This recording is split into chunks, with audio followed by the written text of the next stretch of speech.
할렐루야. 예, 옆에 있는 분들 축복하도록 하겠습니다. 뭐라고 축복하시느냐 하면 이 자리가 바로 돌아온 자리입니다 라고 축복하시기 바라겠습니다. 예, 예. 어버이날이라서 어버이들이 다 빠지셨나 봐요. 여기는 어버이들이 아니신가 봐요. 예. 죄송합니다만 어버이날이건 어린이날이건 공휴일이건 하늘이 반쪽이 나건 두 쪽이 나건 예배하는 자리는 양보하시면 안 돼요. 예. 제가 여기 안 계시는 분들 때문에 얘기 드리는 거예요. 여러분들도 뭐 한 번 빠지고 뭐 개중에 가다가 뭐 하다가 한 번, 두 번. 아니요. 그러기 시작하면 끝나는 거예요. 요즘에 우리 교회가 소문이 나가지고 모르겠어요. 좀 걱정이에요. 소문만 나지 않을까 싶어가지고 제가 걱정이에요. 누가 자꾸 물어봐요. 우리 교회는 사역자 안 뽑느냐고. 알고 봤더니만 우리 교회에서 사역을 하고 싶은 사람이 있는 모양이에요. 전도사 중에. 근데 아직은 우리가 수준이 안 됩니다. 전도사님들 모시고 전도사님들한테 일을 맡기거나 전도사님들 수준을 이야기하는 게 아니라 서로가 준비가 아직 안 된 상태입니다. 우리는 아직도 더 가야 됩니다.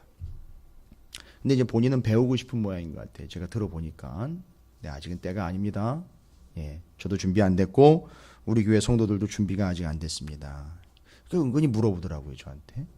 사역자를 안 뽑으십니까? 라고 물어보는데 그 본질은 제가 뭐 눈치채서 알지요. 근데 아직은 아닙니다. 제가 말씀을 드렸어요. 그러면서 이제 말씀을 듣고 우리 교회가 뭐 하는지를 아니까 말씀이 다르다는 거예요. 얘기를 툭 하더라고요. 또 우리 교회 성도님들도 말씀이 다르다라는 거예요. 이런 말씀은 몰랐다는 거죠. 여러분 그건 뭐 새롭기 때문에 좋았다는 얘기가 별로 그게 은혜되는 얘기는 아니에요. 그동안 몰랐다는 얘기예요. 결론은. 그러니까 더 열심히 배우셔야 되는 거예요. 그러니까 더 열심히 내셔야 되는 거예요. 만족하지 마시고요. 이렇게 가다 보면 에베소 교회가 가지고 있는 오류를 범할 수가 있다는 거죠. 조금 안다고 몰랐던 거 조금 더 알았다고 교만할 수 있고 착각할 수가 있습니다. 근데 제대로 된 걸 알아야 되잖아요. 첫사랑을 잃어버렸다라고 이야기해요. 그게 복음이거든요. 본질이었는데 그걸 놓친 거예요. 이단들은 다 제거했는데 그걸 놓쳐버린 거예요. 여러분 핵심을 놓칩니다. 주의하셔야 돼요. 자, 오늘 본문 말씀은 저는 개인적으로 역대상 9장을 일주일 동안 계속 묵상을 했어요. 쭉 그냥 묵상을 했습니다. 이게 왠지 순서대로 가기 때문에 계속 묵상을 했어요. 그래서 1장부터 8장까지가 정리되는 부분이고요. 9장 말씀은 총체적으로 하나님께서 이 족보를 통해서 앞으로 역대상하를 통해서 얘기하려고 하는 본질적인 내용이 담겨있는 아주 중요한 말씀이에요. 그래서 역대상 9장은 여러분께서 반드시 정리를 하셔야 돼요. 그 앞에 있는 부분과 뒤에 나올 부분들을 연결을 시켜주는 아주 중요한 부분이기 때문에 오늘 끝부분에 가면 35절부터 44절에 사울의 족보라고 베냐민 족보는 이미 다뤘습니다. 그렇죠? 그때 사울 얘기 안 했어요. 그렇죠? 사울은 관심이 없었다 그랬어요. 아름다운 동행으로서 베냐민 지파를 이야기한 거지 사울 족보가 얘기 나왔다고 베냐민 족보 얘기했기 때문에 사울 족보가 왜 또 나왔느냐? 아니요. 여기 사울이 언급되는 이유는 따로 있어요. 그러니까 여기서는 베냐민을 이야기하려고 하는 게 아니라 사울 한 사람을 이야기하려고 하는 거예요. 그런데 그 35절부터 44절을 이해하려면 9장 1절부터 34절까지를 정리가 돼야 되고요. 그 다음에 35절부터 44절 사울 이야기가 이해가 돼야 뜬금없이 나타난 것이 아니라 저 12장까지의 시작 부분이 바로 35절부터 44절까지예요. 자, 이건 이제 여러분에게 그동안의 8장까지의 내용을 쭉 들어오신 여러분들에게 이해를 전제로 하고 말씀드리는 거예요. 그 이제 구체적으로 다시 설명을 드리면서 오늘 역대상 9장의 본질적인 내용들을 여러분이 잘 정리를 해 놓으셔야 역대상하가 뚫리게 되는 거죠. 역사가 뚫리는 거고 본질이 뚫리게 되는 겁니다. 이해가 되는 거예요. 그러니까 여러분이 그 9장 내용을 보시면 내용상 타이틀도 제목도 잘 달아놨어요. 아주 달락달락 잘 달아놨습니다. 그렇죠? 여러분 보시면 9장이 시작되면서 뭐라고 타이틀이 달려있죠? 포로 생활에서 돌아온 백성들이에요. 뭐 끌려갔던 백성 이런 거 얘기 안 한 거예요. 끌려갔던 백성, 뭐 남아있는 백성, 뭐 한 다른 백성 아니고요. 그냥 이것저것 다 조건 따지고 뭐 상황 따지고 여건 따지는 게 아니라 결론적으로 결과적으로 맨 나중에 끝에 가서 우리가 지금 어떻게 신앙생활 하는지 모르지만 맨 나중에 가서 이 얘기예요. 맨 끝 지점에 가가지고 돌아올 때 돌아온 사람들이 누구냐 이거예요. 들어온 사람들이 누구냐 이거예요.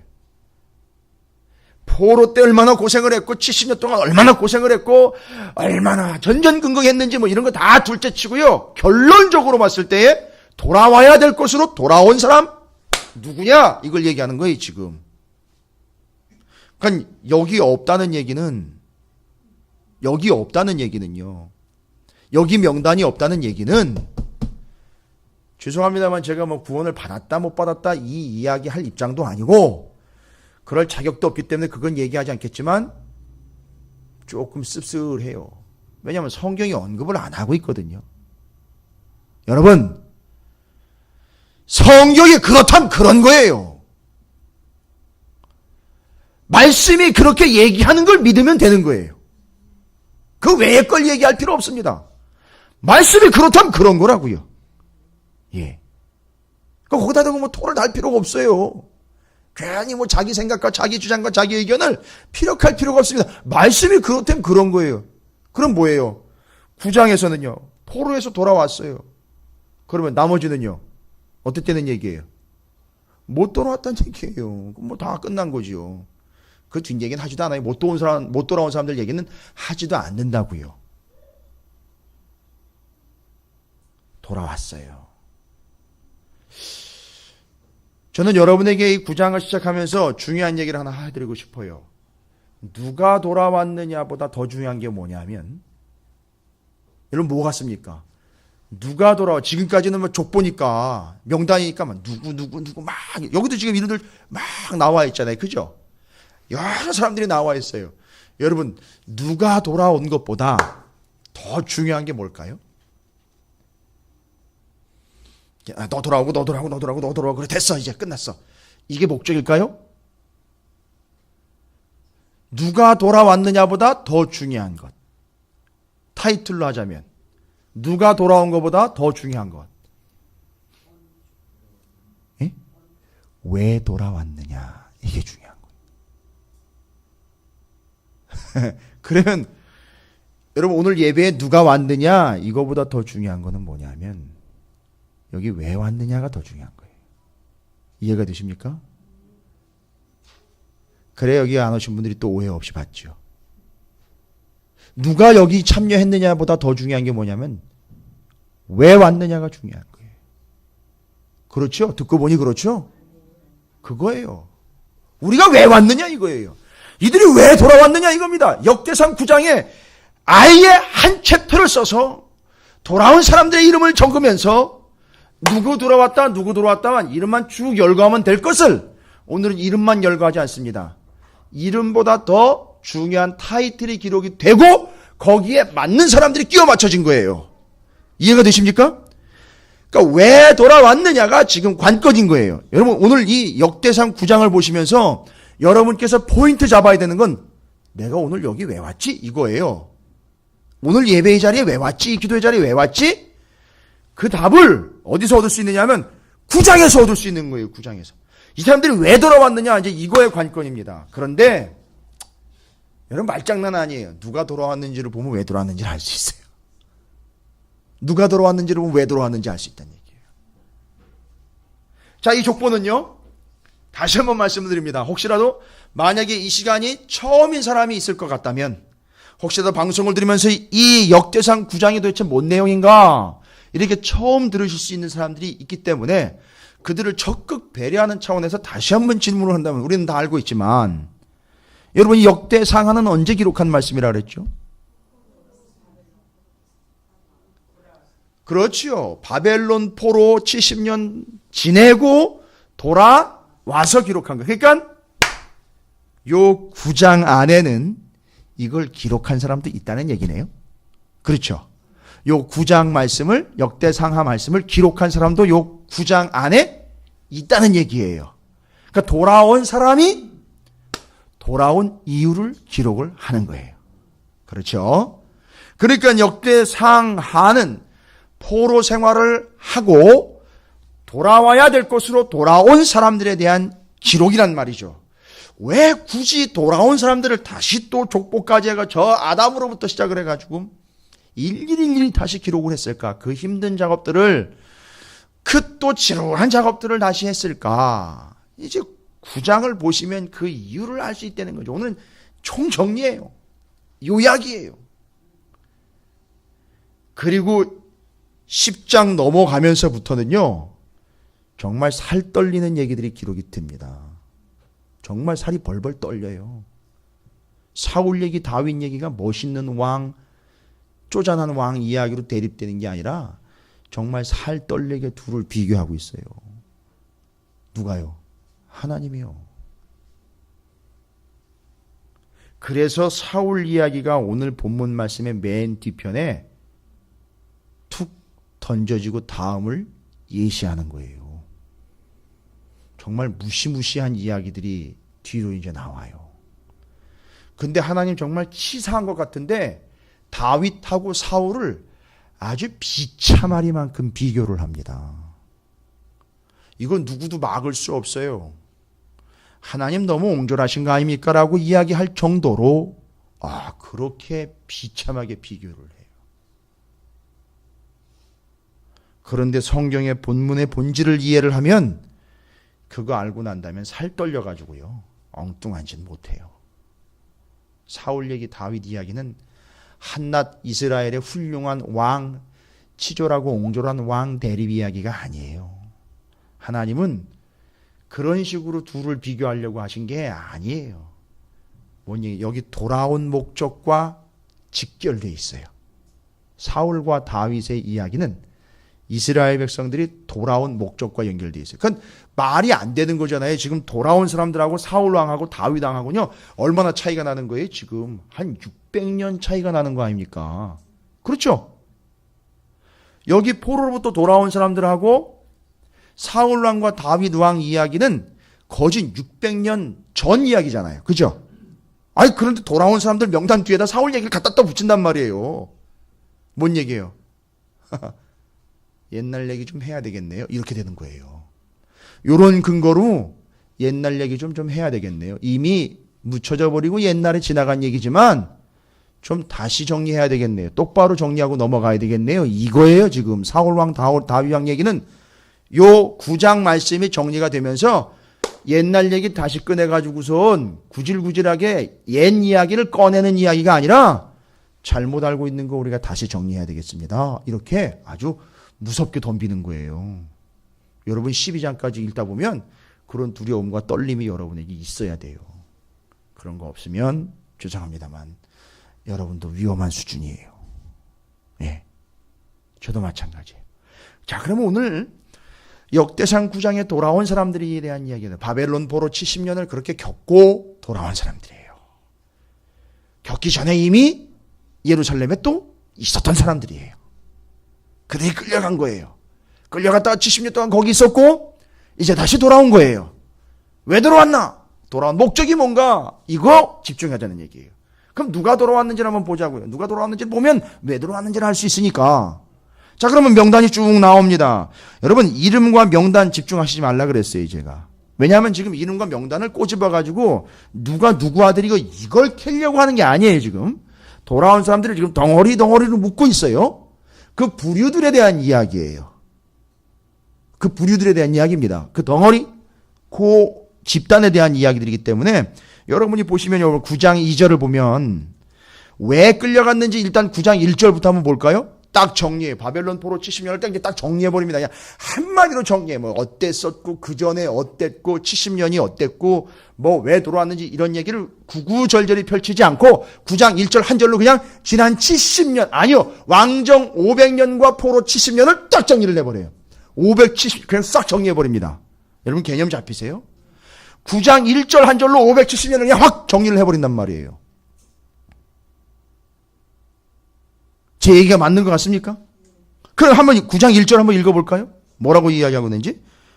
온 이스라엘이 그 계보대로 계수되어 그들은 이스라엘 왕조실록에 기록되니라. 잘 보세요.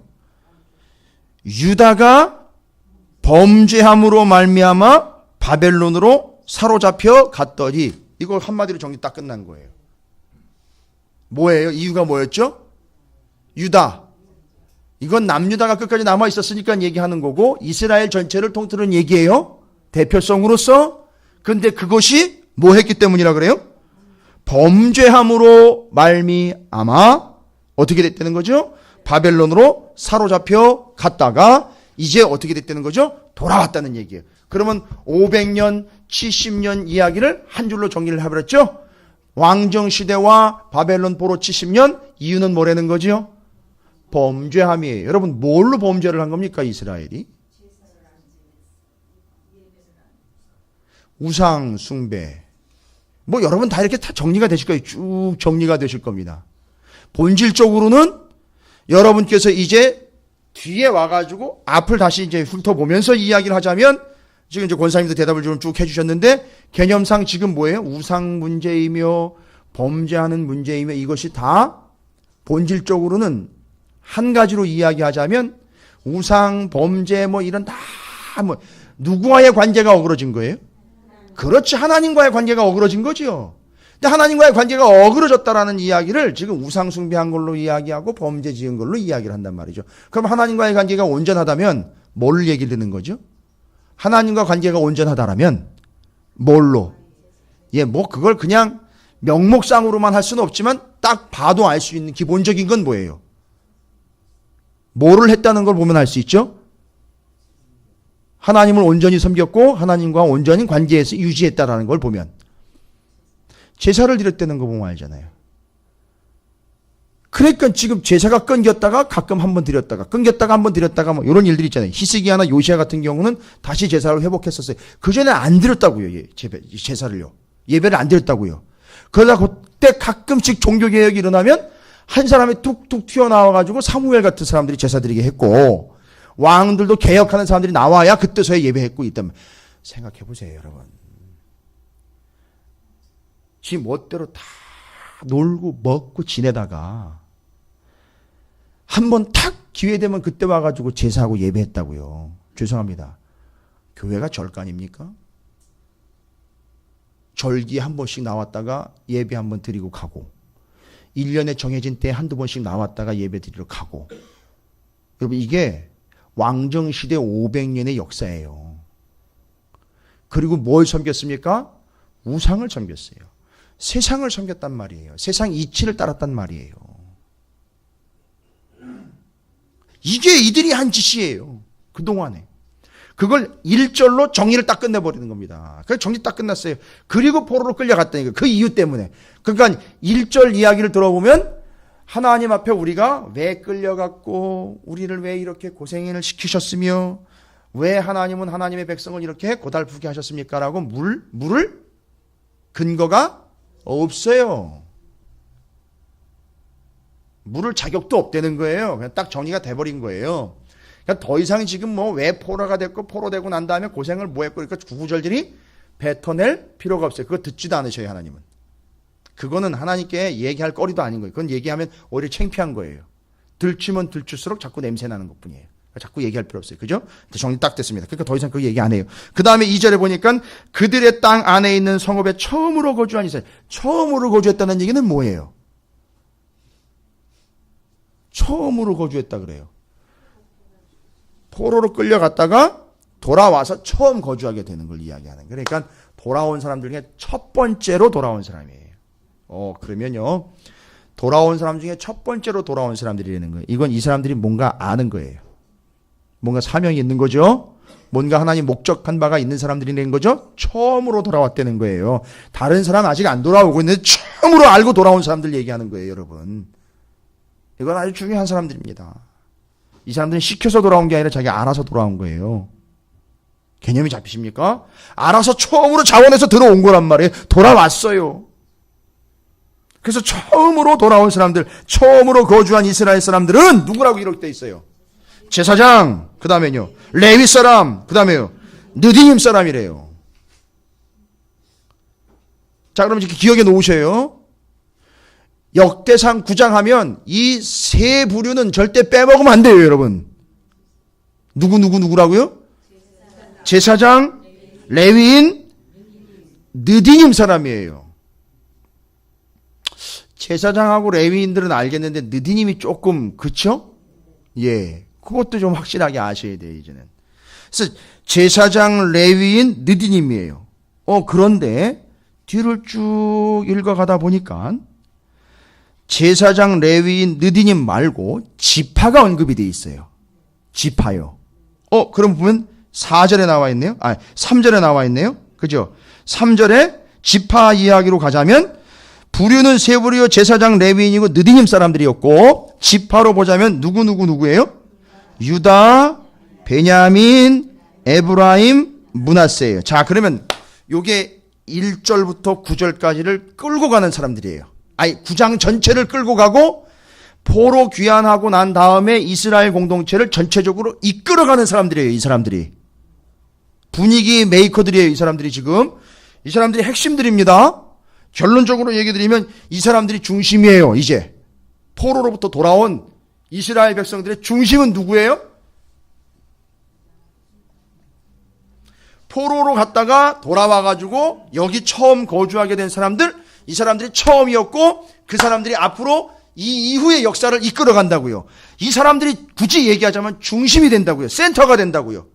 여러 사람들이 있지만 이 사람들이 센터가 된다고요. 이 다음에 예수님 오실 때까지 센터 되는 거예요. 신구약 중간시대까지 센터가 된다고요. 이 사람들이. 누구라는 거예요 지금. 다 포함을 하셔요 이제. 이제는 다 뭉뚱그레셔야죠. 이제 백성이니까 돌아온 사람들이니까. 누구죠? 앞에 세 부류 언급했잖아요. 제사장, 레위인, 느디님 사람, 유다, 베냐민, 에브라임, 므낫세예요. 자, 그럼 이 사람들의 특징을 이야기해 볼까요? 이들을 보면 이들이 왜 돌아왔는지를 알 수 있어요. 여러분, 이건 그냥 이름이 기록된 사람들이 아니에요. 이 사람들이 돌아와서 해야 할 것이 있기 때문에 이 사람들이 온 거예요. 그냥 온 게 아닙니다. 먹고 살려고 온 게 아니에요. 고향을 찾아온 게 아니에요. 중요한 겁니다. 그러면 여러분이 앞에 세 부류는요, 기억나실 거예요. 제사장, 제일 먼저 언급이 되어 있어요. 그죠? 제사장. 그 다음에 제사장을 돕는 레위인. 느디님 사람들은 누구냐? 이 사람들은 이방 사람들이에요. 근데 이게 보통 숫자가 아니에요. 어마어마하게 많은 숫자였었습니다. 느디님 사람들은요. 그러니까 느디님 지파라든지 느디님 족속이 아니에요. 이 족속, 저 족속, 소위 말하면 기브온 족속이나 미디안, 가나안 땅에 있었던 이방 족속들이 섞여 있는 무리를 이야기해요. 느디님 사람들이라는 거나. 근데 숫자가 만만치 않아요. 적지 않았다고 그래요. 그럼 느디님 사람들은 그 기브온 사람이라든지 미디안 사람이 가나안 땅의 이방인들을 이야기하는데 이 사람들이 왜 느디님 사람들로 구분이 됐느냐면 느디님 사람들은 뭐 했던 사람들이냐면 제사장과 레위인들을 돌아서 성전에서 허드렛 일을 하던 사람들이에요. 여러분 그 장작 옛날에 누가 그랬다. 소는 누가 키워? 막 이러면서 그 개그맨이 나왔던 얘기하는데 그게 우스갯소리가 아니라 여러분 그 제단에 불 피울 때 장작은 누가 쪼개느냐 이거예요. 그거 느디님 사람들이 장작 팬 거예요. 불 피우려고 불쏘시개 하려고 나무 갖다가 집어넣는 사람들이 좀 모아오는 사람들. 그 사람들이 느디님 사람들이에요. 그거 그 사람들이 했어요. 물두멍에 물 길러다 넣는 사람 있죠. 그거 느디님 사람들이 했어요. 그리고 이 성막이라든지 성막 안과 바깥으로 지저분하면 정리도 해야 되잖아요. 청소도 해야 되죠. 그거 누가 하느냐 하면 느디님 사람들이 하는 거예요. 근데 인원이 적지 않았어요. 요거 뭘 이야기하느냐면 돌아온 사람들 중에 느디님 사람들이 있었다는 얘기는요. 문제는 포로로 끌려가 70년 동안 거기에서 느디님 사람들이 생겨난 게 어떻겠습니까? 바벨론의 포로로 끌려가서 거기서 느디님 사람들이 생긴 건가요? 제가 말씀드렸죠. 좀 전에. 그 재단에다가 장작 갖다 놓고 물도망에 물 길러다 놓고 청소하고 있는 이 사람들, 느디님 사람들은요. 그러면요, 이 사람들은 언제부터 있었던 거예요? 그 전부터 있었던 거예요. 포로로 끌려가기 전에 하나님 앞에 뭐 할 때요? 제사 드릴 때 이 사람들이 주변에서 얼쩡거렸던 사람들이에요. 얼쩡거린 게 아니라, 어영부영한 게 아니라 적극적으로 이 제사 드리는데 참여했던 사람들이라고요. 자기가 직접 제사를 드리는 제사장적 역할의 레위적인 역할이 아니라 그 허드렛 일들까지도 한 거예요. 정말 허드렛 일까지 한 거예요. 주방으로 치면 주방에 하수구 치우는 일을 한 거예요. 이 사람들은요. 화장실 청소 막 하고 그런 거예요. 이게 느디님이에요. 그런데 잘 보세요. 느디님이요. 제사장 레위 느디님으로 언급되어 있고 그 다음 유다, 베냐민, 에브라임, 므낫세가 언급이 되어 있다는 얘기예요. 그러니까 이 사람들은 포로로 끌려가기 전부터 이 역할들을 했던 거예요. 근데 이 사람들이 어떻게 이 역할을 감당하게 됐느냐 하면 아시잖아요. 민수기 31장에도 보시면 아시겠지만 적들과 싸워서 점령을 해서 그들을 포로로 잡아오면 그 포로들 중에 이 역할을 감당하게끔 역할을 맡길 사람들이 느디님 사람들이었어요. 이제 기억나십니까? 여자들도 처녀인 여자들은 레위인에게 줬다 그랬고, 그렇죠? 그래서 그 바로 역할들을 감당하는데 전쟁의 포로들이 요렇게 잡혀 들어와서 했던 일이 뭐냐 하면 바로 요 느디님 사람의 역할을 했던 거예요. 그러니까 숫자가 한두 명이 아니었던 거예요. 많이 있었어요. 그런데 그 사람들이 그런 성전에서 그 역할을 돕는 자들로서 허드렛 일을 할까 하면서 거기서 예배를 드리면서 예배 드리는 걸 보면서 어떻게 됐느냐 하면 하나님을 만난 거예요. 하나님을 만난 거예요. 하나님의 불이 내려오는 걸 보는 거예요. 제사장들이 지극정성으로 하나님 앞에, 지극정성이라는 말을 여러분 오해하시면 안 돼요. 온 마음으로 하나님 앞에 예배하며 제사드리러 와가지고 죄를 속죄함을 받는 이방인들이 아닌 유대인들이 그 모습을 보면서 이 사람들이 뭘 깨달았느냐 하면,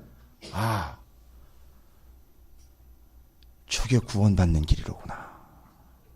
저게 사는 길이로구나. 이걸 깨닫고 어떻게 한지 아세요? 이 느디님 사람들이요, 한 명도 흩어지거나 뿔뿔이 전쟁 났다고 바벨론 포로로 잡혀갈 때 유다가 망한 거잖아요. 그러면 망했으면 유다가 지긋지긋하면은요, 이스라엘이 자기들을 붙잡아다가 그 일을 시켜가지고 그게 짜증나고 그게 지긋지긋한 일이고 그게 정말 싫은 일이었다면은요, 어떻게 해야 돼요? 도망가면 되잖아요. 이 사람들이 도망을 안 가고 유대인들하고 같이 끌려갔던 거예요. 그 많은 느디님 사람들이요. 갔다가 70년 동안 갔다가 또 어떻게 됐어요? 같이 왔어요. 여러분, 제가 이 느디님 사람들 묵상하면서 울기 직전까지 갔어요. 야, 어쩌면 이렇게 귀한 사람들이 있을까? 근데 이 사람들의 가치를 이야기하는 게 아니라 이 사람들이 하나님의 가치를 알았던 거예요. 하나님을 예비하는 게 어떤 건지를 아는 거예요. 내가 예비하는 자가 되었다는 사실은 이방 땅에 있으면 내가 그냥 죽고 멸망당할 존재인 내가 하나님의 성막의 성전에서 예배드리는 일을 위하여 예배를 드릴 뿐만 아니라 사용되고 있구나. 내가 쓰임을 받고 있구나. 내가 곧 나는 어떤 존재다. 그렇지, 나는 구원받은 존재로구나. 이 구원의 감격이 자신을 다시 이방으로 돌아가거나 옛날로 돌아가지 않도록 붙잡아 놓는 하나님의 은혜와 긍휼과 자비하심을 경험한 사람들이 바로 느디님 사람들이었다는 거예요. 그렇다면 우리는요, 이방인이 느디님 사람들의 입장에서 보자면 오히려 이 느디님 사람들보다도 못한 유대, 베냐민, 에브라임, 므낫세 나머지 8지파가 자신만만하게 나는 구원받을 것이라고 착각하면서 살지 말라는 얘기예요. 어느 누구도 그런 착각을 할 권리가 없어요. 여기 느디님 사람들이 구원받게 되는 반열로 들어오게 된 이 모습들 속에서 여러분은 정말 두렵고 떨림으로 내 신앙을 점검해야 되는 거예요. 그냥 몇십 년 동안 신앙생활했다고 내 아버지와 내 할아버지와 내 조상 때서부터 몇 대가 예수를 믿었다, 이거 가지고 울고 먹을 상황이 아니라는 거예요. 지금 이걸 느디님 사람들이 우리에게 얘기해 주고 있는 거예요. 어마어마하죠. 그러니까 느디님 사람들 앞에서는 얘기를 할 수가 없어요. 그 다음에 지파로서 유다, 베냐민, 에브라임, 므낫세가 언급이 되고 있어요. 그 많은 지파는 도대체 다 어디로 간 거예요? 근데 여기 3절에 언급되어 있는 유다와 베냐민은 당연하지요. 남유다니까요. 그런데 에브라임과 므낫세는 북이스라엘의 대표 지파예요. 그 북이스라엘 지파 중에 두 지파가 언급이 돼 있어요. 그렇죠. 그럼 이 두 지파는 결국은 지금 돌아온 사람들 가운데 이 지파가 속해 있다는 얘기잖아요. 그럼 뭔 얘기예요 도대체 이 두 지파는? 돌아온 사람들 중에 속해 있다는 얘기는 돌아올 때 맞춰가지고 북에 있다가 내려온 거예요? 아니잖아요. 북이스라엘 이미 망했잖아요. 여러분 기억나십니까? 지난번에 7장 이야기할 때 바로 그 위에 북남으로 나눠졌을 때에 북이스라엘의 누구요? 왕이 누구죠? 여로보암이 제사 드리는 거 막았어요. 그래서 단과 베델에다가 우상 제단을 세워놓고 야 예루살렘 가지 말고 여기서 제사하라 그래가지고 제사장들 레위인들 다 내려왔어요. 그죠? 다 쫓아냈어요. 그리고 거기 자기가 임의대로 제사장을 세워버렸어요. 그리고 우상을 숭배하는 제사장으로 아무나 막 세워버렸단 말이에요. 심지어 하고 싶다고 자원하는 놈이 있으면 네가 해라 이렇게 얘기했단 말이에요. 이게 엉망이었죠. 그때 그걸 보고 그 꼴을 보고 그냥 나 있지 않고 어떻게 따랐습니까? 레위인과 제사장들이 다 내려올 때 그때 같이 내려온 게 바로 이 에브라임과 므낫세였어요. 그리고 이제 7장에 언급된 다른 지파들 중 언급되어 있는 사람들 중에 몇몇 또 내려온 사람들이 있는데 아마 미약했던 것 같아요. 그렇지만 그들 중에서도 언급되어 있는 사람들이 있다는 것은 그들 중에서도 내려온 사람들이 있다는 얘기고, 그러나 핵심적으로 지파가 언급되고 있는 것은 에브라임과 므낫세인 거예요. 그러니까 이 에브라임과 므낫세도 그 역사를 보면 그때 그런 핍박과 그런 엉망진창의 상황에서도 무엇 하나 바라보고 내려온 거예요. 뭐 때문에 내려온 거죠? 하나님께 제사하고 예배하는 것 때문에 내려온 거예요. 자, 그러면 다 정리됐어요. 1절부터 9절까지, 9장 1절부터 9절까지 기록된 세 부류, 네 지파. 여러분, 이건 좀 외워두셔도 좀 괜찮을 것 같아요. 그죠? 세 부류, 네 지파예요. 세 부류는요, 제사장, 레위인, 느디님 사람들이죠. 네 지파는요, 유다, 베냐민, 에브라임, 므낫세예요. 이 7 덩어리가, 7 집단이 여기 포로 귀환 때에 제일 먼저 예루살렘으로 와 있는 이유를 여러분 아시겠습니까? 이제 아시겠어요? 그들이 왜 그렇게 세 부류 네 지파로서, 네 지파 이야기 제가 드렸죠? 예배가 막혀졌을 때 그 막힌 예배를 거기서 뚫는 것이 아니라 예배를 드릴 수 있는 곳으로 내려왔고, 제일 먼저 앞선 부류로 제사장과 레위인과 느리임 사람들이 먼저 앞장서서 와 있어요.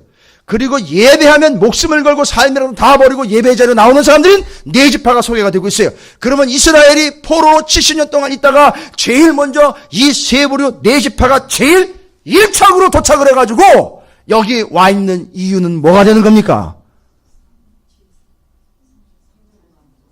이유가 뭐예요 도대체? 하나님을 예배하고자 왔던 거예요. 여러분 개념이 잡히세요? 그럼 왜 예배하려고 왔습니까? 이 사람들은. 왜, 그러면 여러분 질문하면, 왜 굳이 그렇게 하나님을 예배하려고 합니까? 뭐예요 도대체? 왜 굳이 그렇게 하나님을 예배하려고 합니까? 예배를 드리다 보면, 하나님께 예배하다 보면, 하나님께 더 가까이 간다라는 것은, 여러분, 하나님을 이해하려고 예배하는 게 아니에요.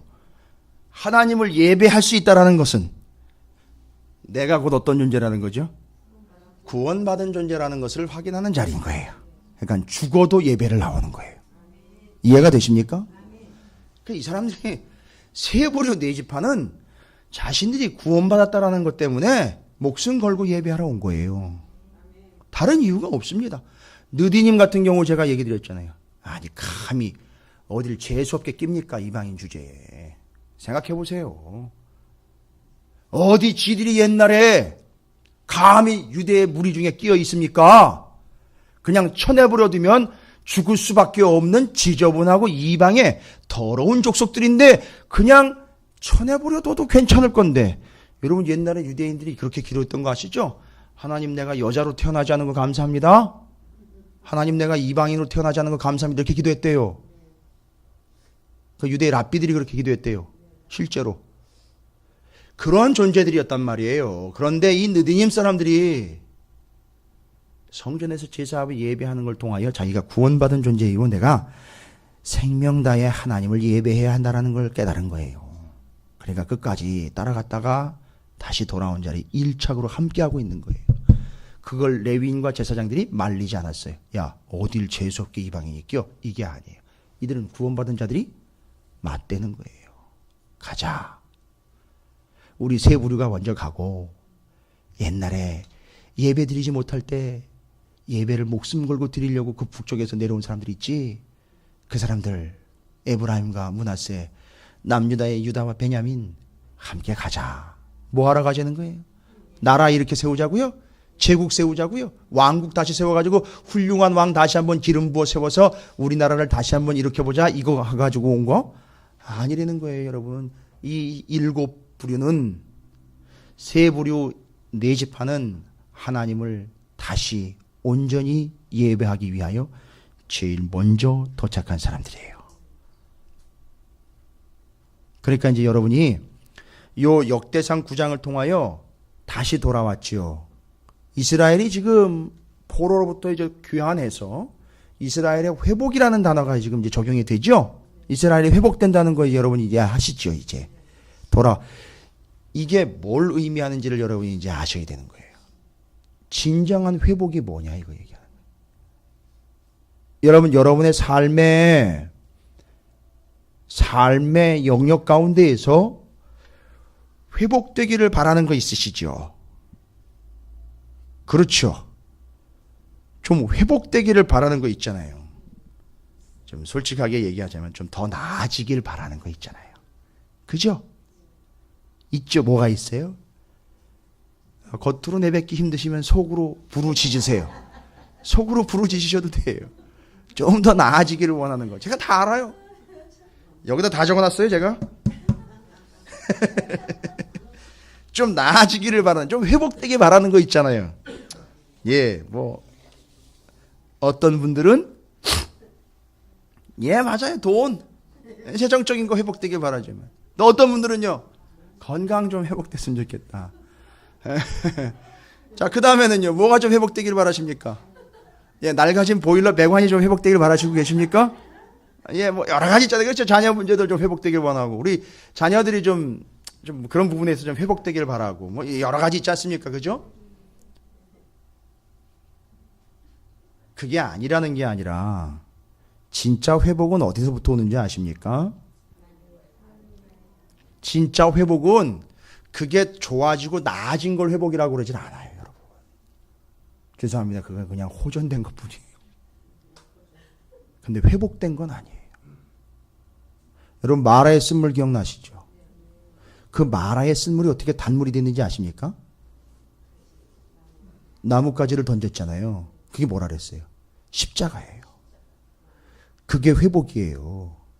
그걸 단순히 치유라 그래가지고 마라의 쓴물, 이 다음에 이제 예수님 그 뒤에 하나님에 대해서 여호와 라파의 하나님이라고 이야기하는데, 치료의 하나님이라 그러죠. 병 낫는 하나님만 계속 얘기를 해요. 병 낫는 하나님. 여러분, 병 낫는 하나님을 구하시겠습니까? 아니면 회복하시는 하나님을 구하시겠습니까? 그러니까 그 라파 치유 이 개념은요, 뭘 얘기하는가 하면 전체적인 영혼의 회복을 이야기하는 거지, 그 상처가 낫는 거 하나만 이야기하는 라파가 아니에요. 쓴물이 단물로 완전히 회복이 되는 것처럼 인생이 그렇게 회복되는 걸 라파라는 개념으로 이해를 해야지, 단순히 뭐 아픈 게 치유됐다, 병만 치유됐다 이해가지고 하나님을 어떻게 이렇게 단순하게 아주 하나님을 비좁은 하나님으로 이해를 하고 있는지 정말 안타깝습니다. 진짜 회복은요, 우리의 삶의 진짜 회복은 그런 것들이 회복이 아니라 내 삶에 있어 하나님과의 나와의 관계가 회복되는 걸 진짜 회복이라 그러는 거예요. 그게 뭐가 회복되는 걸 보면 알 수 있습니까? 예배가 회복되는 걸 보면 알 수 있다. 그래서 예배의 회복이 진짜 회복인 거예요. 그러니까 이걸 이해 못하면요, 죽을 때까지 하나님 나 돈 좀 벌게 해주세요라고 기도하다가 가는 거예요. 평생 우리의 기도 제목이요, 죽을 때까지요. 주님 오셔가지고 가자! 그때까지도 내 기도의 제목은 하나님 내 삶의 자리가 좀 나아졌으면 좋겠습니다. 매일 이따위 기도 제목 하다가 가는 거예요. 그냥 제가 다 조사한 건 아니지만 대부분이 그래요. 별로 그런 분 못 봤어요. 하나님 제가 죽을 때까지 하나님만 예배하다 죽게 해주십시오. 이런 사람 별로 못 봤어요. 여러분, 그게 진짜 회복인 거예요. 지금 이 역대상 9장이 그 세 부류 네 지파가 이야기하고 있는 게 바로 뭐예요? 진짜 회복은 하나님과의 관계 회복, 곧 예배의 회복이라는 거예요. 제가 장담합니다. 말씀이 그렇다면 그런 거예요. 예배가 회복되지 않으면 여러분 인생 절대 회복 안 돼요. 아니, 자기가 구원받았는지 못 받았는지 그것도 모르고 있는 사람한테 뭔 회복이 있겠습니까? 뭔 희망이 있어요? 그게 확실하면 예배하게 돼 있는 거지. 예배 드리다가 홍수가 이마를 치는 것처럼 갑작스럽게 감동이 와가지고 구원받는 게 아니라는 거예요, 여러분. 그러니까 지금 이 자리가 어떤 자리인지 여러분이 개념이 잡히세요? 70년 동안 돌아갔다가 다시 돌아온 자리가 이 자리예요. 여러분이 삶 가운데 지난 수요일부터 따지자면 목요일, 오늘 이제 이 저녁 시간 전까지 한 달 반인데 그동안이 어떤 사람에게는 70년이 되는 거예요. 이해가 되십니까? 그런데 그것이 돌아와 회복되는 거예요. 이 자리가 바로 그런 자리예요. 그러니까 여러분이 포인트로 잡아야 되는 거예요. 목표로 잡아야 되는 것은 내 영혼의 회복이지. 재산이 늘어난다거나 단순히 건강이 빨리 나아진다거나 환경이 개선되는 걸 이야기하는 게 아니라 포인트의 우선과 관점은 뭐에 둬야 되냐면 내 영혼이 하나님과의 관계의 회복, 곧 예배의 회복을 통하여 모든 게 다 회복된다는 거예요. 예배가 회복됐다는 얘기는 그 영혼이 회복됐다는 거예요, 결론은. 그러니까 또 이걸 노리고서 또 예배를 날구장창 드리면 내가 나아지겠지. 이건 또 자판기인 거예요. 그걸 기복신앙이라고 그런다고요. 예배를 빠지자시 열심히 드리면 내 악조건들이 변화가 돼서 좋은 조건으로 나아지겠지. 이게 아니에요, 여러분. 이거 노리시면 안 돼. 절대 아닙니다, 이거. 여러분, 자판기 신앙 아시죠? 밴딩 머신. 500원 넣으면 500원어치가 나와야 된다고요. 500원 넣는데 안 나와요. 여러분 어떻게 하십니까? 제가 많이 봤어요.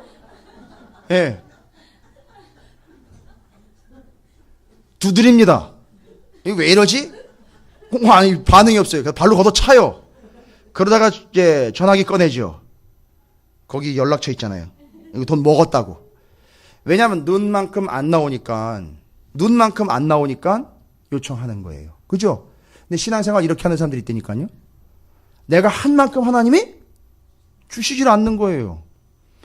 여러분, 아주 위험한 짓입니다. 하나님을 뭘로 만들어버린 거죠? 자판기로 만들어버린 거예요. 이게 기복신앙이에요. 아주 위험한 신앙입니다. 비참하게 죽습니다. 나중에 하나님 저주하면서 죽어요, 이 사람들은. 저주하면서 죽는단 말이에요. 예, 빨리 들어오세요. 미안해하지 마시고.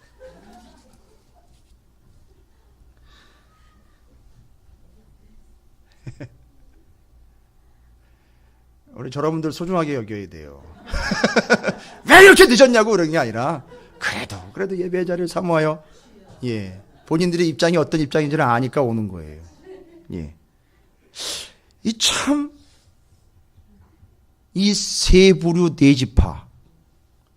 제가 오늘은 좀 남다른 것 같아요. 여러분들 이렇게 뵙고 강대상에서 여러분들이 이렇게 얼굴을 이렇게 한 분 이렇게 바라보면 바로 그런 존재들 같아서 제가 참 소중하게 여기고 싶어요. 너무 감사하고 다른 분들도 이런 개념들을 아시겠죠. 그래서 이것이 여러분의 삶의 본질이 됐으면 좋겠어요. 그래서 이 관계 있지 않습니까? 이 하나님과의 관계가 회복되는 거. 여러분, 그래서 이 하나님과의 관계가 회복되는 거를, 그걸 예배를 통해서라고 분명히 예배가 증거가 된다 그랬지 않습니까? 그러니까 우리는 예배에 목숨을 걸 수밖에 없는 이유가 그거고, 그래서 이 하나님과의 관계 속에서 오는 모든 것들을 다 우리는 복이라고 이야기한다는 거예요. 그걸 바라크라 그랬단 말이죠. 그게 복의 본질이에요. 그러니까 복스러운 상태인데, 복스러운 상태 중에는 우리가 병에 걸려 있을 수도 있다는 거죠. 이해가 되십니까? 여러분 이거 동의하셔야 돼요. 그죠? 이거 몸이 아픈 거는 내가 저주를 받은 거다 이렇게 받으시면 안 되는 거예요. 하나님과의 관계에서 오는 모든 것들은 다 복이에요. 그렇죠? 이해되시죠? 하나님과의 진정한 관계에서 오는 모든 것들이 다 복이에요. 그게 바라크예요. 그게 본질이에요. 그런데 하나님과의 진정한 관계 속에서도 우리는 아플 수 있어요. 왜요?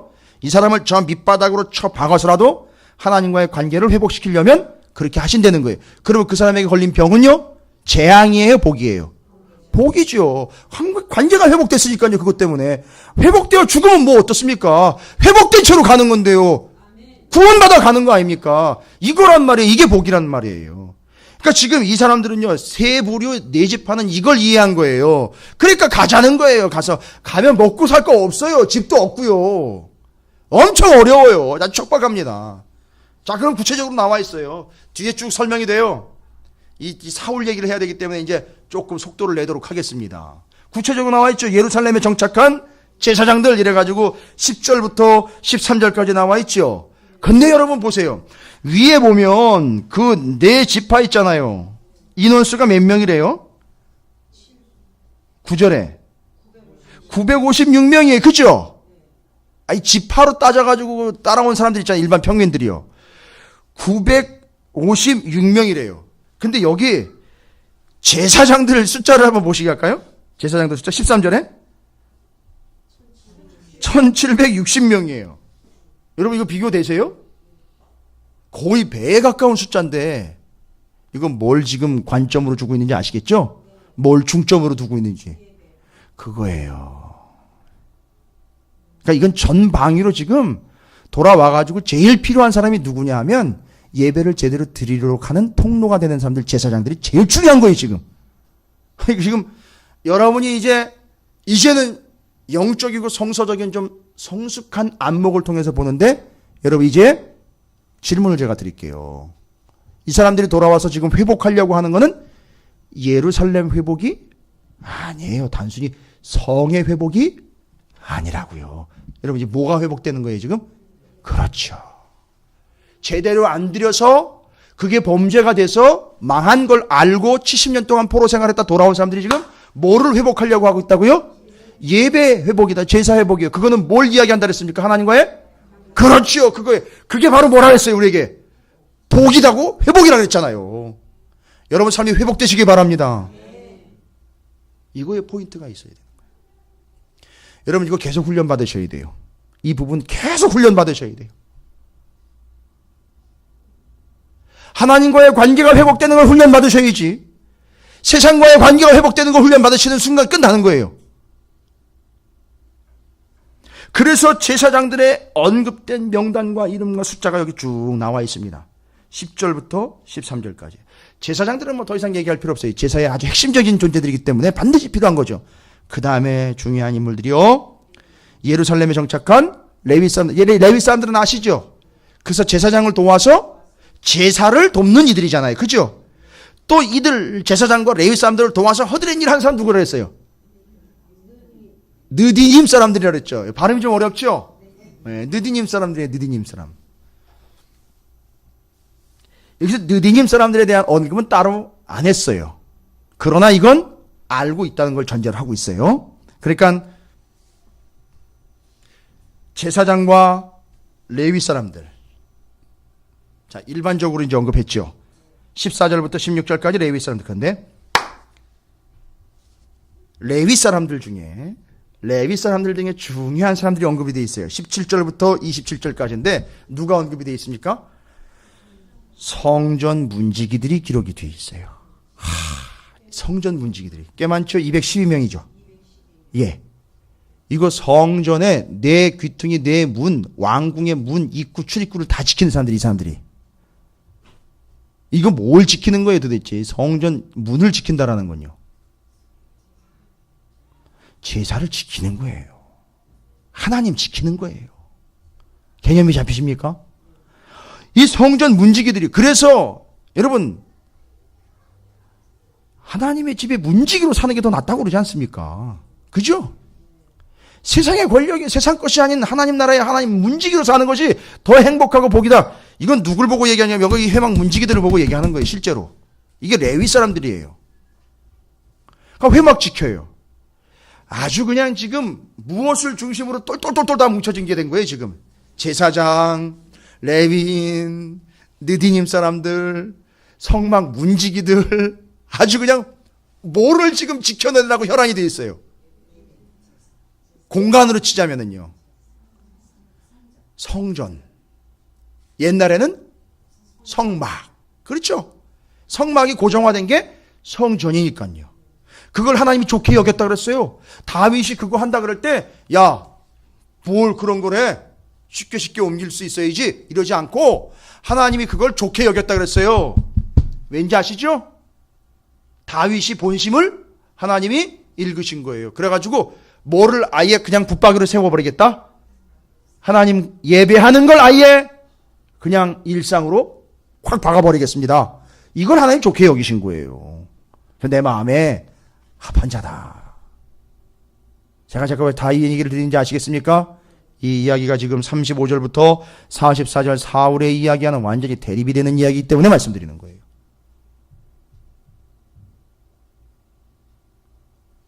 그래서 지금 먼저 사울이 족보 이야기하면 사울이 언급되어 있는 거예요. 이 마지막 뒷부분에. 자, 그럼 계속 이야기를 해볼게요. 그래서 성전 문지기에 지금 아주 똘똘 뭉쳐가지고 이 세 무리와 이 네 지파가 성전 중심으로 지금 완전히 하나가 됐어요. 그죠? 그래가지고 돌아오자마자 이스라엘 백성들 돌아온 사람들이 제일 먼저 한 게 뭐였었어요? 성전 건축을 했어요. 이 감이 잡히십니까? 이거예요. 이것 때문에 그렇게 된 거예요. 그 다음에 성벽 건축을 한 거예요. 예. 성전 건축을 먼저 하고 그 다음에 성벽 건축을 한 거예요. 여러분, 우리가 아까 이야기한 것처럼 삶의 여건이 회복되기를 바란다면 뭐를 먼저 짓는 형상이 되는 거죠? 우리의 그러니까 일반적으로 사람들이 이야기하고는 우리의 삶의 여건들이 나아지기를 바랍니다. 삶의 조건들이 좀 회복되길 바랍니다라고 이야기하면서 그걸 구하고 있는 건 뭐를 먼저 짓는 거나 마찬가지예요.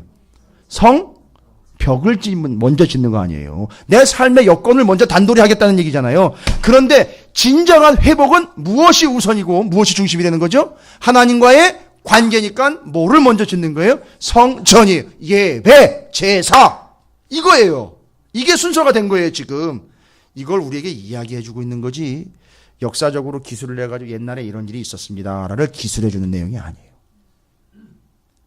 이거는 9장을 읽으면서 이 9장을 나누는 내 후세대들이요, 이 다음에 찾으시는 교회 성도 여러분이요, 이렇게 사는 게 정답입니다라는 걸 이야기하려고 하는 거란 말이에요. 그 다음에 뭐 다 이제 명단 다 이해하실 필요 없습니다.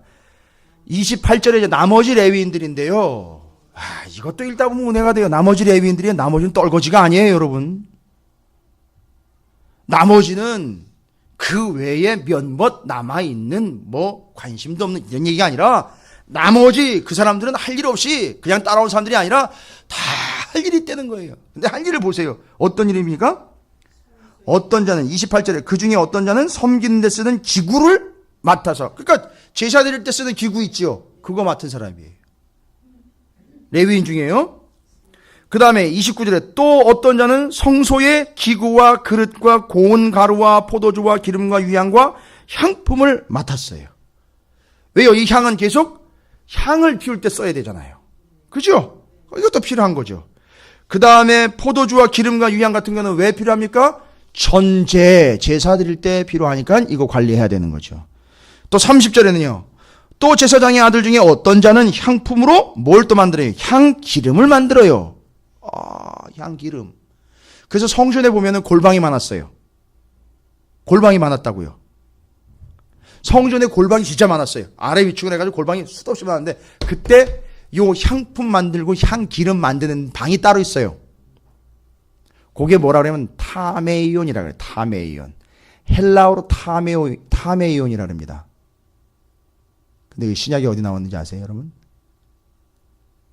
향기. 여러분 성막 이야기할 때 그 향, 하나님께 향을 올려드린다는 거, 그게 뭐라 그랬어요? 기도라 그랬죠. 신약에 가가지고서 기도할 때 어떻게 기도하라 그래요? 예? 골방에 들어가라 하죠. 그 골방이라는 단어이 타메이온이라는 단어예요. 그 타메이온이 뭐 하는데요? 제사장이 들어가가지고 향을 만드는 데예요. 향을 조제하는 데예요. 그와 같은 방으로 들어가려는 거지. 조용히 아무도 없는 구석쟁이 방에 들어가라는 얘기가 아니에요. 얼마나 신중한 작업인지 여러분 아시죠? 배합 철저하게 지켜야 되는 거 아시죠? 독해서도 안 되고 양이 안 맞아도 안 되는 거예요. 그걸 태워서 올려드려야 되기 때문에 기도의 향연이 되어야 되기 때문에 제사장들은 그 골방에 들어가가지고 그 컴컴한 방에서 그 향을 조제를 해가지고 그걸 태워드리는 작업을 한단 말이에요. 우리의 기도가 그런 작업이 돼야 된다는 걸 얘기하는 거예요. 골방에 들어간다는 거는요. 제사장이 그 타메이온 골방으로 들어가는 것 같이 기도해야 된다는 얘기죠. 그러니까 그 기도는 누가 들을 필요가 있는 게 아니고 하나님이 받으시면 되는 거예요. 하나님이 들으시면 되는 거란 말이에요. 그런 의미의 골방을 이야기하는 거죠. 제사장적 기도를 이야기하는 거예요, 여러분. 제사장의 기도는 어떤 내용일까요? 나 하나 먹고 나 하나 사는데 아니요. 온 세계 열방을 구원해 주시길 바랍니다, 하나님. 저 채무를 끌고 온 저 사람이 죄의 속죄함을 받기를 원합니다. 이 마음이 있는 기도 이야기하는 거예요. 자, 이건 뭐 나중에 또 시간이 되면 설명을 좀 드리겠습니다. 그래서 그 향품 만드는 자요. 또 31절에는요. 전병을 굽는 자요. 전병은요. 또 떡상에다가 하나님에게 전병을 올려드리지 않습니까? 떡을 구워서 그거 만든 사람들이 진설하는 떡을 맡아 안식일마다 준비하고 또 누구예요? 33절에 보니까 찬송하는 자가 있으니 이거 예전에 해만 들어보셨죠?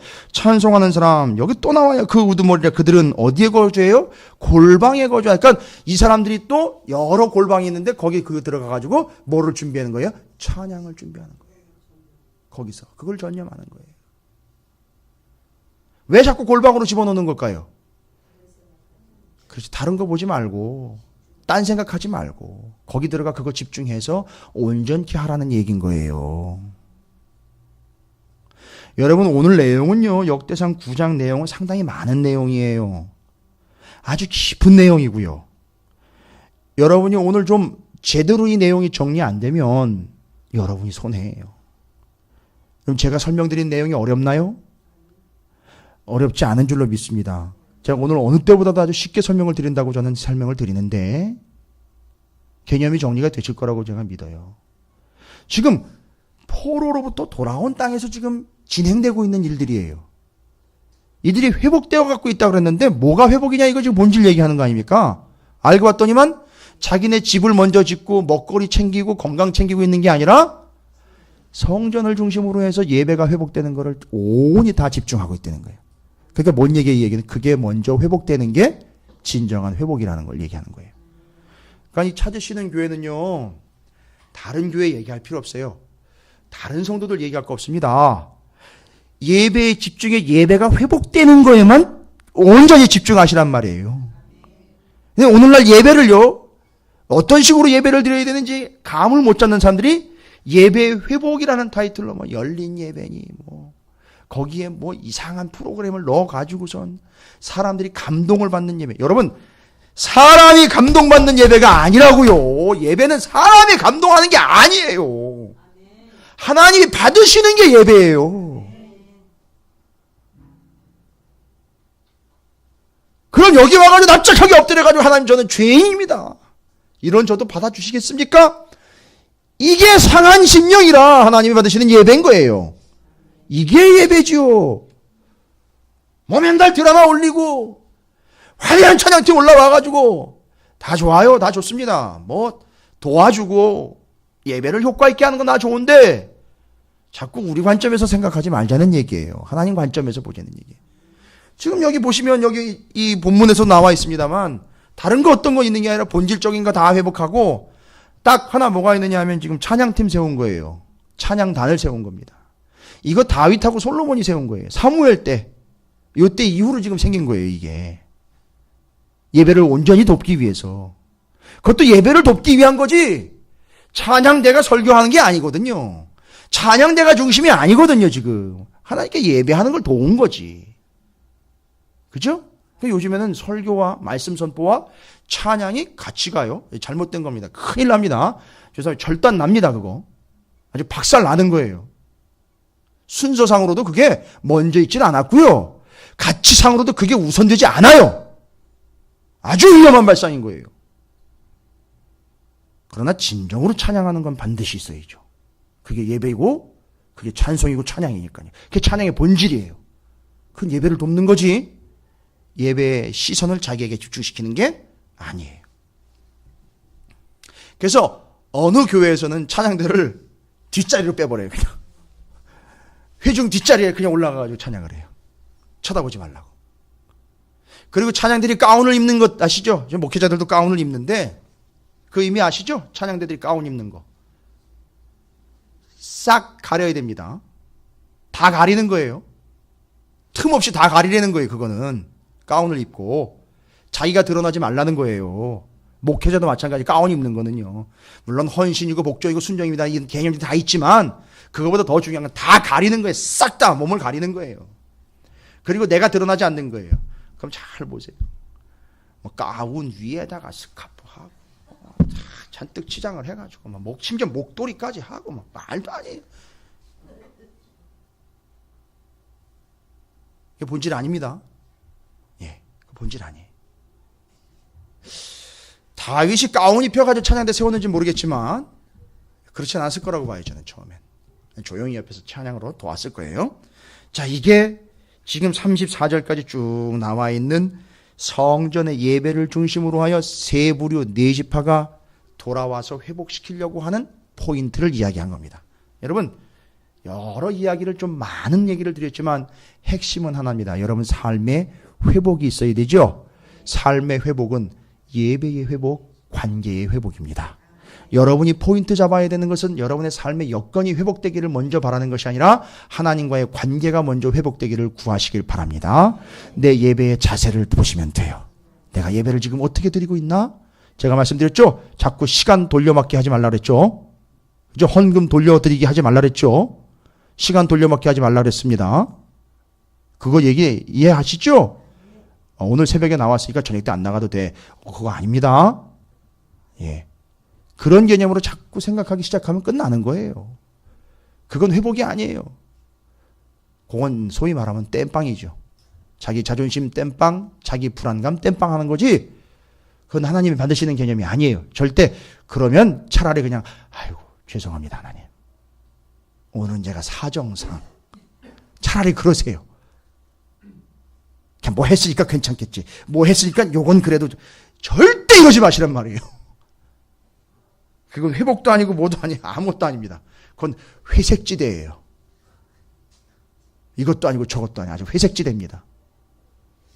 중간지대예요. 복음의 중간지대는 없습니다. 구원의 중간지대 없어요. 우리는 연옥을 믿지 않습니다. 연옥 인정 안 해요. 중간에 있다가 다시 뭐 지옥으로 갈 수도 있고 천국으로 갈 수도 있는 중간지대가 없어요. 가능성 없습니다. 예. 너무 세게 얘기 드렸나요? 아니 사실이에요. 그게 사실입니다. 여러분이 다 이제 개념이 정리가 되셨을 거라고 믿습니다. 저는 바라건대 우리를 하나님이 만인 제사장이요 왕같은 제사장으로 부르셨지 않습니까? 이유가 있죠? 뭐를 회복시켜라? 하나님과의 관계를 뭐로써? 예배로써 회복시켜라. 이거 포인트 정확하게 집으시기 바랍니다. 내가 혹시라도 느디님과 같은 위치에 있더라도 여러분 괜히 자격지심 갖지 마세요. 느디님이 얼마나 귀중한 사람들인지 여러분 우리는 감히 상상을 불허합니다.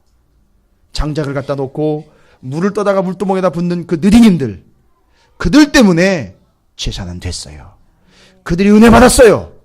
그러면서 그들이 하나님을 떠나지 않았습니다. 이게 그들이에요. 오늘 저녁에 한번 침대에 누우셔서 느디님 느디님 한번 해보세요. 이상하다. 이상한 신을 부르는 것 같기도 한데. 그들을 한번 떠올려 보시는 겁니다. 그들이 어떤 은혜를 받았을까? 장작 패고 갖다 넣으면서 하나님의 불이, 제가 여기까지 갔습니다. 자기가 갖다가 놓은 그 장작 더미 위에 하나님의 불이 임하더라는 거예요. 별로 은혜가 안 되시는 거예요. 거기 하나님의 은혜가 임하는 거예요. 자기가 떠다 놓은 물에다가 씻었는데 그게 죄 씻음이 되는 거예요. 깨끗하게 되는 거예요. 이걸 보면서 그 느디님 사람들이 얼마나 만족을 했으며 얼마나 감사했으며 얼마나 기뻤을까. 여러분 기쁘세요? 여러분이 설거지한 것 때문에 기쁘세요? 여러분이 배수구 청소 한번 한 거, 화장실 청소하는 거 한 번 때문에 여러분 혹시 기쁘세요? 그게 예배를 돕는 거잖아요. 다. 그게 예배를 돕는 거예요. 예배를 준비하는 거예요. 그래서 제가 토요일마다 오셔가지고 예배 준비하기 위해 청소하는 분들 제가 귀하게 여겨요. 이 개념들을 알기 때문에 내가 그들을 느디님이라. 발음도 제가 잘한데. 제가 명합니다. 그들을 느디님이라고 제가 명합니다. 예. 여러분의 삶이 그런 삶이 되시기를 주님의 이름으로 축원을 드립니다. 그러면요, 사울 이야기는 뭐예요? 35절부터 44절까지 이제 각오해야 돼요. 이제는 사울 이야기는 사울에게 관심이 없는데 여러분 여기 35절부터 44절 사울 이야기는 이거예요. 사울 너 이제 죽었다 이거예요. 사울하고 다윗을 이제 비교해요. 근데 사울을 먼저 언급을 해요. 12장까지예요. 내용들 쭉 보시면 나중에 우리도 이제 묵상하겠지만 사울과 다윗을 평가하는 기준이 뭔지 아시겠어요? 이제? 다 잡으셨어요? 이제 감 잡으셨어요? 9장 1절부터 34절까지의 기준이에요. 그 기준을 한번 해보세요. 사울 빵! 끝난 거예요. 이게 목적이란 말이에요. 지금 이거 얘기하려고 하는 거예요. 사울이 뒤에 언급되어 있는 이유가 있어요. 사울의 관심이 대상이 아니에요. 사울은 제거 대상이에요. 무섭습니다. 뒤에 가보면요. 무서운 얘기들 많이 나와요. 사울의 이야기와 다윗 이야기를 아주 극명하게 대조를 시키고 있어요. 기준이 뭔가 봤더니만 하나님 기분이 아니에요. 그 기준이 바로 역대상 9장의 제사장, 레위인, 느디님, 유다, 베냐민, 에브라임, 므낫세 이들과도 비교가 안 되더라는 거예요. 사울이 한나라 왕으로 기름 부음 받은 자가 느디님만도 못하더라. 이 이야기가 그 이야기인 거예요. 그 기준으로 판단해보니 다윗과 사울이 완전히 비교가 되더라. 이 이야기인 거예요. 이제 이후로 10장부터 12장까지는 그 얘기예요. 그럼 절대 빠지지 마세요. 10장부터 12장까지 다시 정리하세요. 신앙 정리하십시오. 족보 정리하는 게 아니라 신앙 본질 정리를 다시 하세요. 이 9장의 기준 가지고 10장부터 12장까지 제대로 정리하세요. 이제는 다윗 사울 이야기로 이제 본격적으로 들어갑니다. 이제 족보 얘기 끝났어요. 이제 그럼 하시고 싶은 얘기 이제 쫙 하시는 거예요. 이제 개념 정리 끝냈기 때문에 여러분 기대하셔도 돼요. 여러분을 비추어 보며 하나님의 본질과 본심과 하나님이 예배하는 본질을, 관계의 본질을, 회복의 본질을 이제 남아있는 11, 12장을 통해서 여러분이 다시 한번 정리하면서 여러분의 신앙의 회복의 때가 오기를 주님의 이름으로 축원을 드립니다. 오늘 여러분이 그걸 말씀을 통해 결단하시고 여러분이 바로 느디님과 같은 존재들, 그 세 부류 네 지파와 같은 하나님을 예배하는 다윗과 같은 하나님이 궁극적으로 세우신 존재들이 바로 여러분이 되시기를, 그래서 여러분이 하나님과의 관계가 회복되고 예배를 통하여 이것이 온전히 확인되며 회복되시기를 주님의 이름으로 축원을 드립니다.